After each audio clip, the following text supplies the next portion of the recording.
Hello friends, welcome to my channel. Today I'll be reporting two of my Phalaenopsis orchids in two different types of pots. One is a plastic one and another is a clay pot. Before we start, just a reminder, please subscribe to my channel and press the bell icon to stay updated about the new videos that I post every week. It's totally free. Now let's get started. Here I have two Phalaenopsis. One is a recent purchase that is potted in coconut husk, which I personally don't like as a media for my Phalaenopsis, so I'll be repotting it. Plus, with a new plant, we don't exactly know when it was repotted last and if there is any pest or insect inside, so I make it a point to repot my orchids when I receive them. Then next is this giant Phalaenopsis, who is a survivor. I had potted this around 2 to 2.5 years back when it had a bad mites attack and some rot issues. The plant survived it, and you can see how vigorous and happy it is now. It has grown so much that it has become top heavy and it keeps tipping over. And anyway, it has overgrown the pot, so I think potting it in this cool terracotta larger pot will be a better option. Both it will give the plant more space and it will give it stability. If you are growing phals for quite some time, then you must be knowing that they actually don't mind repotting during any time of the year. I people say that ideally you should repot them in the spring, but I feel for Phalaenopsis it really doesn't matter. I do it whenever my plants need repotting. Except for a few months, maybe during May, June, July, when it's very hot here, like the temperature goes up to 40 degrees Celsius. That time I avoid repotting because in my experience that sets back the plant quite badly. That's why I don't prefer repotting during the very hot months. Otherwise it's fine. Whenever I get a new orchid or if my plant needs repotting, then I do it anyways. This one in cocoa husk, I had watered it today. You can see the roots are green and they look healthy. But if your media is dry, then try soaking up the pot before you start repotting. That makes things easier. The roots can be more flexible if you soak them in water before you start repotting. So I'll be gently squeezing the plastic pot to loosen the roots a bit, and the plant is out. Let's see how the roots are. Not very bad. Here is a dead brown mushy root. If the root feels squishy, mushy, then try to remove that. It's dead and it's of no use. I have a few and I'll remove them with a sterile scissor. I won't be using this media or the pot again. You can see the media is decomposing. The cocoa chips decompose very fast. That's why I don't like them. And I'll try to get rid of the media as much as possible. Just be careful, be gentle, try not to break any roots while doing this. And if you find any difficulty in removing, then you may try soaking the roots again. That makes them more flexible and you can easily manipulate those. So now that I removed all the media, I'll be washing it thoroughly with running tap water. I won't be using any hydrogen peroxide because the roots, they look okay. There is no snails or any other pests. If at all there was a lot of rot going on, or if there were any snails or anything, then I would have sprayed the roots thoroughly with peroxide. I'm trying to reserve it only for extreme cases of rot. I won't use it on regular basis because I have come across articles which say that peroxide it damages the healthy and beneficial bacteria in the roots as well. So I will reserve it only for extreme cases of rot. I won't be using it regularly for all my repotting. So well, I will be repotting it in this clear plastic pot. I have added some extra holes to it to ensure that there is more ventilation. The size is appropriate. Now I can have a look at the root condition easily, so I prefer clear plastic pots for my initial repotting. Plus plastic pots, they are easy to work with and the roots don't cling to the surface, so while next repotting or removing the plant from the pot, it's actually not a problem in case of plastic pots. The only problem with plastic pots is that they start degrading after a few years, and they become fragile, and they can't bear much weight. Once the plant gets bigger, they start to trip over. That is the reason why I'll be using clay pot for my next orchid.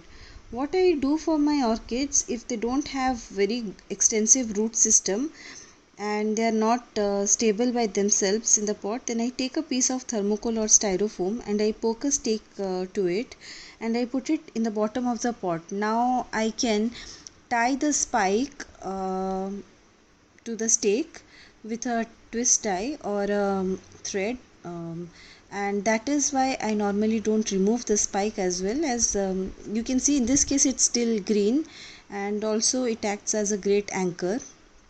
See, even without the media, after I tie the spike to the stake, the orchid is stable in the pot. So I can also adjust the height of the plant, like how high or low it should sit on top of the media, this way. Now let's fill the media. I'm using charcoal, leca and sphagnum moss. More moss towards the top, as top dries faster.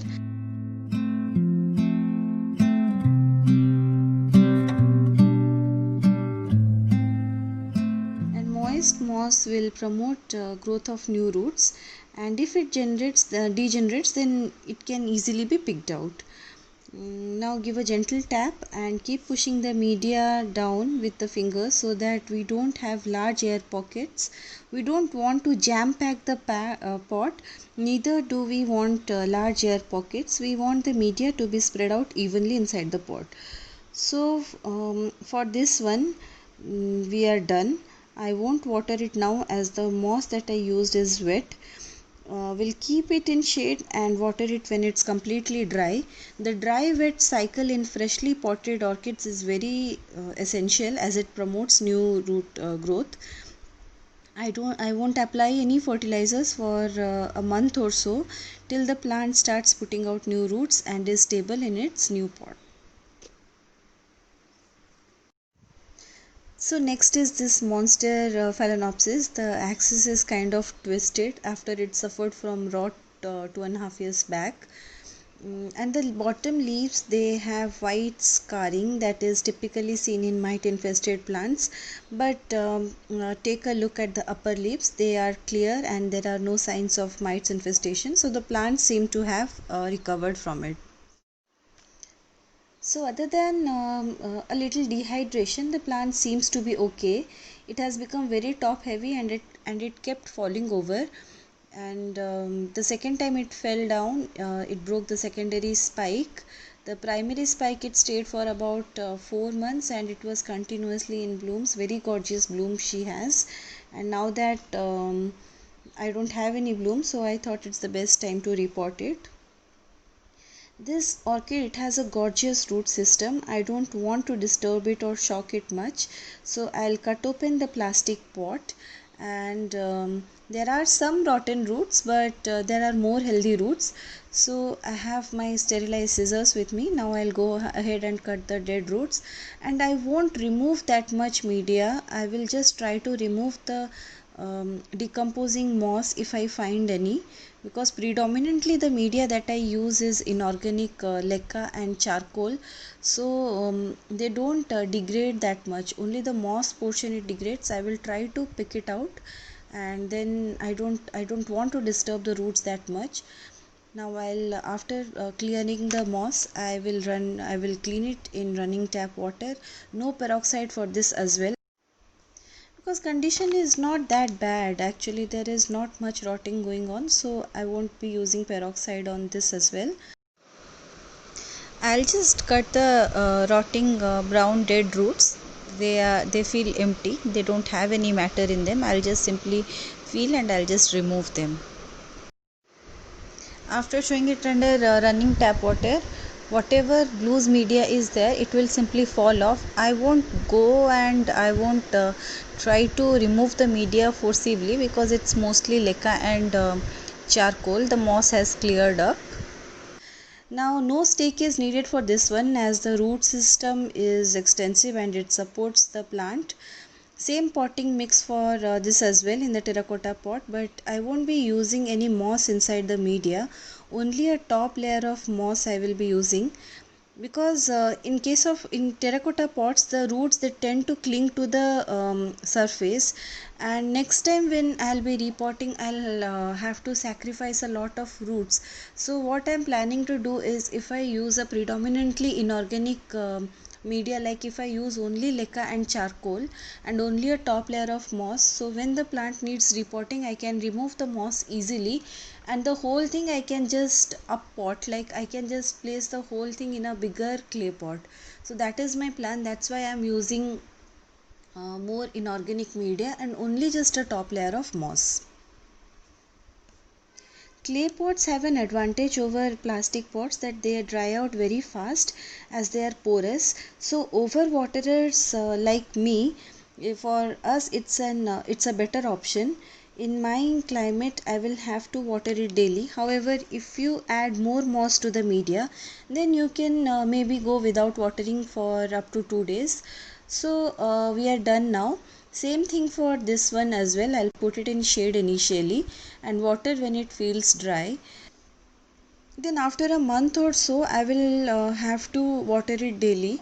In my climate, it depends on how your climate is and how fast your pot dries. You have to water accordingly. That's all for today, friends. I hope you liked today's video. If I have left any details, or if you have any doubts, then please leave a comment in the comment section below. I will definitely get back to you. Thanks for watching. Bye bye.